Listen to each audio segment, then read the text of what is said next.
It's been 30 years since we've been to Hawaii on our honeymoon. That trip we started off in Kauai, then flew to Maui, finishing up in Oahu. This time we're heading toward the big island of Hawaii. Our flight takes us directly to Kona, on the western side of the island. We're renting a car and we'll be here for 4 days.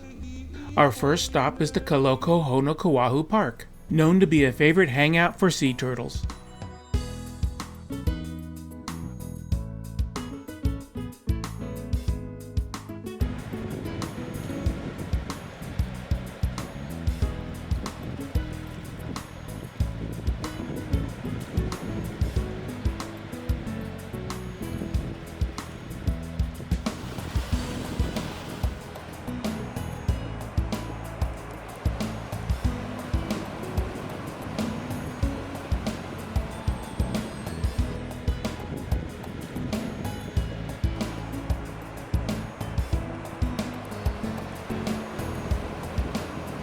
It was 1:15 when we made it to the Kona Pub and Brewery for lunch, where we split an order of fish tacos and a small pizza. Our next stop was the Mountain Thunder Coffee Plantation, for a quick tour and some background on the famous Kona coffee. Let me tell you a little bit about the Kona Coffee District. We're the northernmost farm, also the highest at 3,200 feet. So us to Captain Cook, about 26 miles, 2 to 3 miles wide, that's the Kona Coffee District. All of the coffee on the island is Arabica. There are many varieties of Arabica. This coffee type is Katura. And if you look on a branch here on Katura, you will see cherries of different sizes, okay? Those are from different blossoming periods, which let you know that none of the coffee is ripe at the same time. We actually started harvesting in late July, and we will harvest through the end of the month. Now, coffee trees can live to be over 100 years old. All they need is fertilizer and water. Up here in the cloud forest, we never have to water, so that's kind of awesome. They're also each capable of producing about 4,000 ripe cherries in a harvest season. Now that sounds like a lot, but by the time you get rid of underripe, overripe, damaged, it's about 1 pound of usable coffee per tree per year. Oh my God. So there is not a lot of Kona coffee. Anyone know where coffee was first discovered by chance? India? Colombia? Did I hear? Very good. Ethiopia, Africa, right on the money. Look at that. Wow. Coffee knowledge. Actually, a shepherd grazing his goats on the foothills of the Coffee Mountain Range, spelled with a K. He saw the goats enjoying the ripe fruit. Guess what? Goats wouldn't settle down that day. They got caffeinated. So next time he grazed them, he ate a handful and he danced with his goats and they knew they were onto something. All right, so this is what ripe coffee looks like. It looks a lot like cranberries, yeah? Mm-hmm. So since it is a fruit, we have a very limited amount of time in which to process it or it'll start to go bad because it has a high sugar content. In fact, from the time it's picked to the time we need to process is only 24 hours. It's a really narrow window. First thing we do is we tank the coffee. Heavy ripe coffee sinks. Underripe, overripe, damaged fruit tends to float, so that's skimmed off with the compost immediately because it doesn't make good coffee. And then if you've not seen coffee, there it is, round on one side, flat on the other. It's covered in a very slippery substance called mucilage. High sugar content, but very slick. In fact, would you like to try to pick that up? A little hard to hang on to, aren't they? They're extremely slippery. Kind of snotty. Next step of the process, we got to get those seeds out of that fruit. So down at the other end of the property is the wet mill, and after it goes through the tank, it goes through the pulper. And this is coffee coming out of the pulper right here. Now basically the pulper, it's a couple of wheels that run together and simply squeeze the coffee out. Okay? Now it's still covered in that mucilage, and if you try to dry it with that on there, it tends to mold. So you can either power wash it off, but the simplest way to do it is simply drop it in a tank of water and nature will take care of it for you. In 24 hours this will ferment and bacteria will have chewed the sugar up with it. You rinse it, put it on the drying deck, you rake it once or twice a day, and in about 2 weeks it's down to 11 to 12% moisture, and that's what you're looking for. That's called parchment. Then it can either be stored or brought here to the dry mill for continued processing to get to roasting. So in the middle, that's the example of the green coffee. And finally, there's an example of roasted coffee. Now you notice the roasted coffee is more than twice the size of the green coffee. That's because once you get it in the roaster, that little bit of moisture that's left in there comes to temperature, it blows open like popcorn, more than doubles in size, and that's when it releases caffeine and CO2. So since caffeine is a product of roasting, it makes sense that the longer and darker you roast coffee, the less caffeine it has. Light roast coffee has more caffeine than dark roast coffee. Okay. But dark roast tastes stronger because you roast it longer and gives it that stronger taste. It just doesn't have the same caffeine.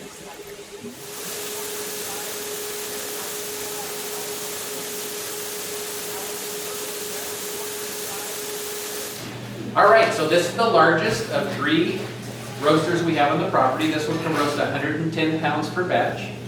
This is a gas-fired drum. The green coffee is put to the grate in the floor back here in the other room. When the drum gets up to 400 degrees, the roast master brings the coffee in and she starts roasting. You roast coffee with your senses, sight, sound, and smell. There's no big digital readout that says your coffee's ready. You have to be a roast master, okay? So she's constantly pulling samples. She's smelling it, she's looking at the color, and she's listening. When that blows open like popcorn, that's called the first crack, and you hear every individual bean pop open. It sounds like a giant popcorn machine. It's awesome. Okay?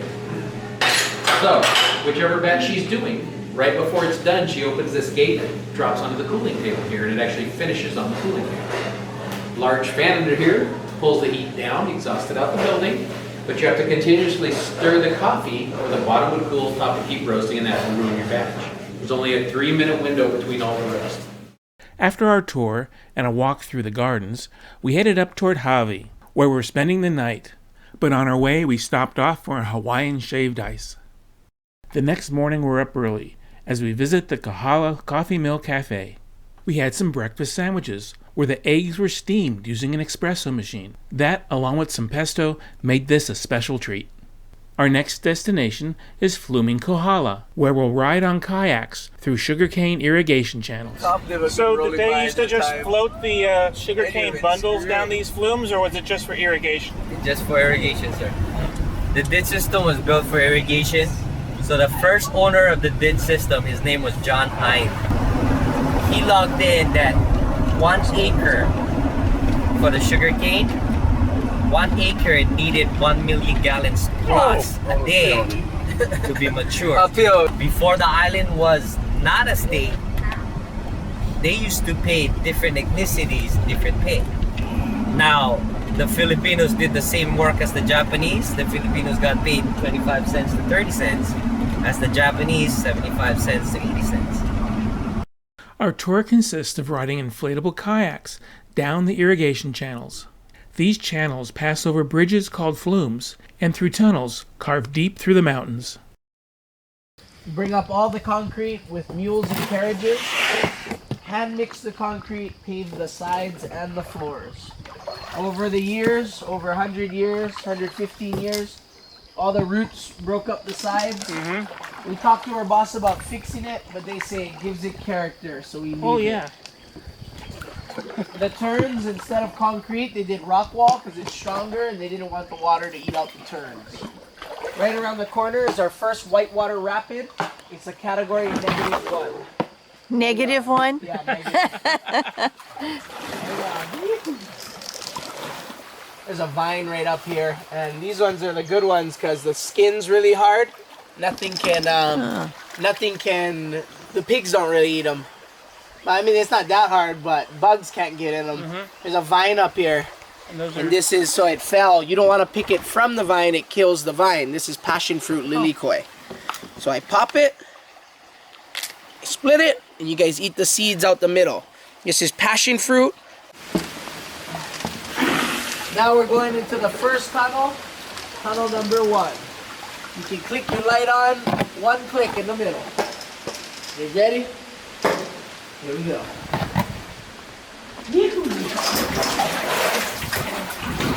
Almost like a lava tube. And you can sit up in the tunnel if you want. It's high enough in here. Almost like a lava tube, except for all man-made and hand-done. Japanese workers had to dig all these tunnels with picks, shovels, chisels, hammers, and dynamite. You're doing 2.5 miles, so you're doing 10 tunnels. The whole ditch system is 22 miles, and they dug 57 tunnels. When they were digging this at the time, there was no water in here. There was tracks on the floor and carts like miners.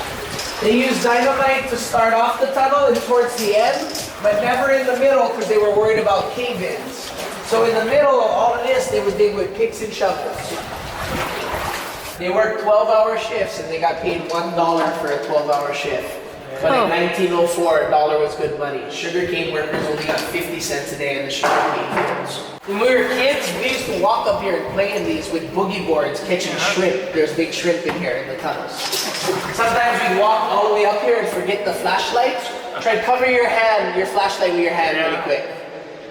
And it would be like that.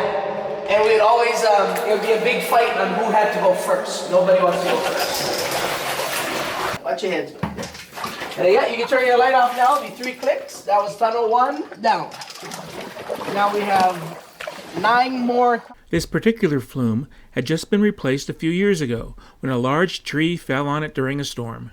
It is part of that flume that's in front of their offices.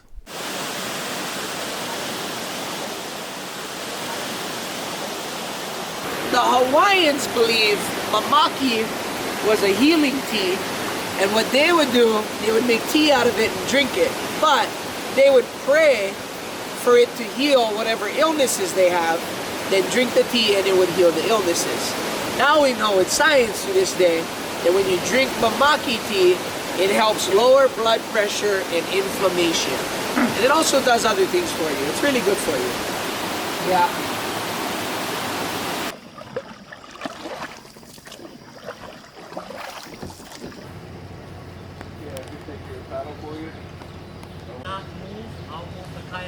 After our 2.5-hour tour, we're back on the road. Leaving Hawi, we drove along the Kahala mountain road, giving us some scenic views of the coast. We're heading toward the Waipio Valley, where we're taking a mule wagon tour. Having a little extra time, we grab lunch at Grandma's Kitchen, before starting our steep descent into the Waipio Valley in a 4-wheel drive van. We descend 2,000 feet to the valley floor, on one of the United States' steepest paved roads.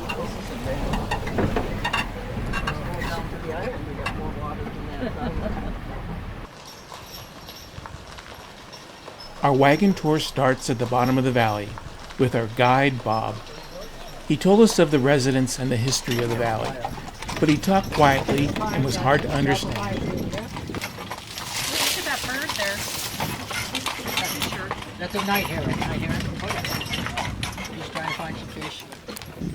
There are a number of small farms, mostly growing taro, but the Waipio Valley is known as the Valley of the Kings, and is the ancestral home of King Kamehameha.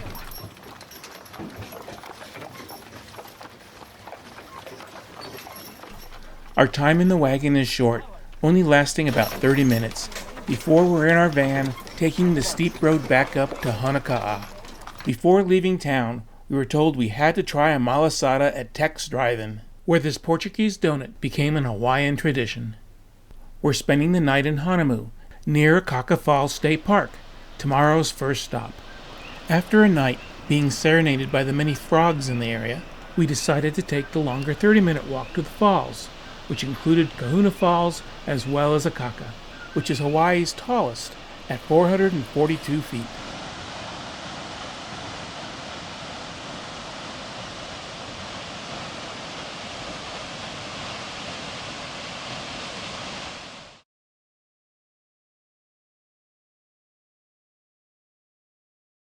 In a secluded valley on Omea Bay is the Hawaii Tropical Botanical Garden.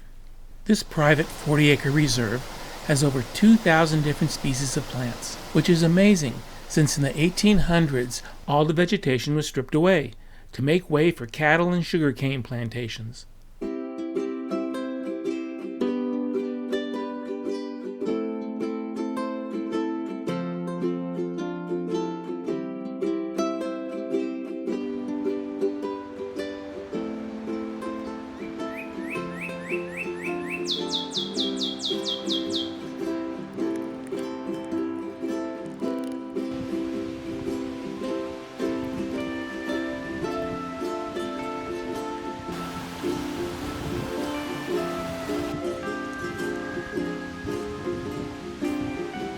This plant looked familiar.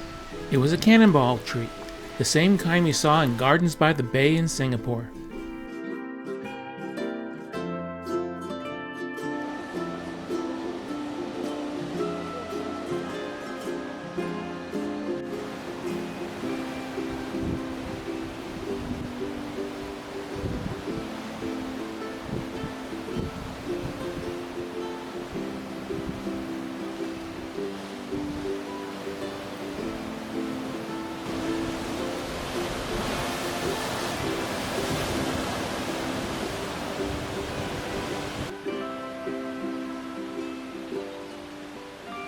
At first we thought the steep price at $25 a head may not be worth it, but the beautifully maintained tropical gardens and wonderful views made it well worth the price.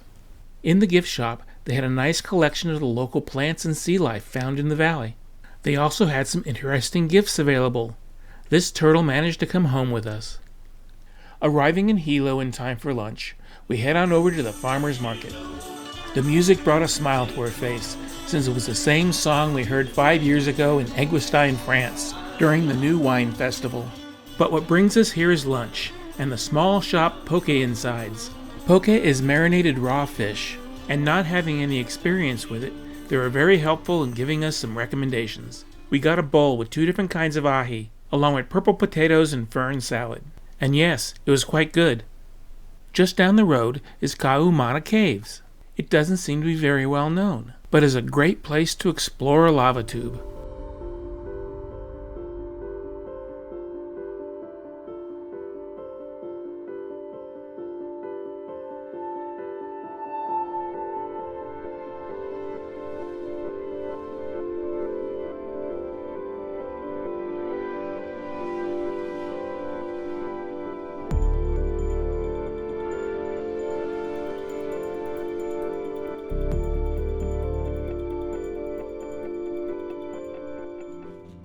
Also nearby is the popular Rainbow Falls.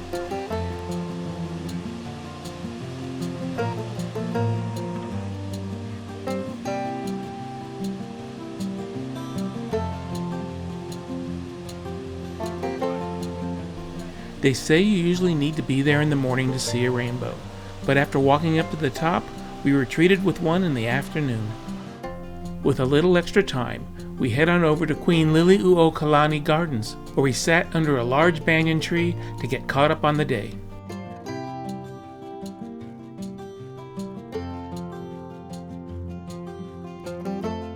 Throughout our time here, we've been seeing these weasels. We later learned that these were monkeys, which were originally imported to Hawaii to curb the rat problem. But unfortunately, the monkeys preferred the native birds and left the rats alone. Tonight we're staying at a bed and breakfast called the Log House. It's a gorgeous log cabin in which the owners did a lot of the construction work themselves. We're staying here for 2 nights, and it's conveniently located between Hilo and Volcanoes National Park, our location for tomorrow. After a nice homemade breakfast, we're off early to explore the park. There are large sections of the park that are still closed, mainly due to road damage from the volcanic eruptions in 2018. But we were still able to do a fair amount of hiking in to see some of the craters.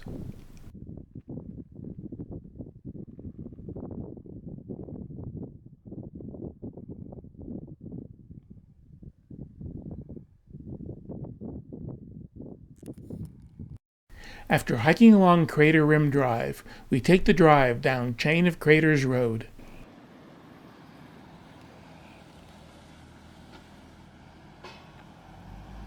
This is a nene, or Hawaiian goose. It's on the endangered species list, with its population reduced to only 30 birds in 1952. Since then, it's made a strong comeback, with an estimated population now over 3,000. The Chain of Craters Road used to make a full loop, but now it's closed due to some of the recent lava flows. Back at the Kilauea Visitor Center, we drive out to see some of the steam vents. From this location, we're also able to look into the crater floor. The floor of this crater was formed 60 years ago, and that's the Kilauea Iki Trail traveling through its center. After leaving the park, we headed out to an area that I remember having a real nice black sand beach. Unfortunately, it's no longer there, due to the new lava flows. The only black sand beach we found was a smaller clothing optional one, called Kahena, but to get to it, you had to go down a steep rocky slope. It's interesting how the lava flows in this area left swatches of land untouched, while others were totally covered by lava.